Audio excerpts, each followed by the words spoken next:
సంక్షేమ పథకాల చరిత్రలో సన్న బియ్యం ఒక ట్రెండ్ సెట్టర్.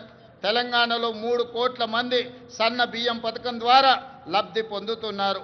ఖమ్మం జిల్లా సారపాకలో స్వయంగా నేనే సన్న బియ్యం లబ్ధిదారుల ఇంటికి వెళ్ళి ఆ గిరిజన కుటుంబంతో కలిసి సహపంక్తి భోజనం చేసినప్పుడు ఆ కుటుంబ సభ్యుల కళ్ళల్లో చూసిన ఆనందం జీవితకాలం నాకు గుర్తుండిపోతుంది.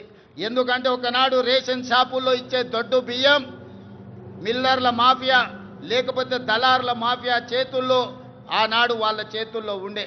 ఈనాడు సన్న బియ్యం ఇవ్వడం ద్వారా 3,10,00,000 మంది తెలంగాణ ప్రజలకు ప్రయోజనం చేరడమే కాకుండా ప్రతి ఒక్కరు ఆ సన్న బియ్యం తెచ్చుకొని ఈరోజు వండుకొని తింటున్నారు. నిజంగా ఇది ఒక గొప్ప విప్లవాత్మకమైన మార్పు. దీనికి ప్రభుత్వం పునాది వేసిందని తెలియజేయడానికి నేను సంతోషపడుతున్నాను మిత్రులారా.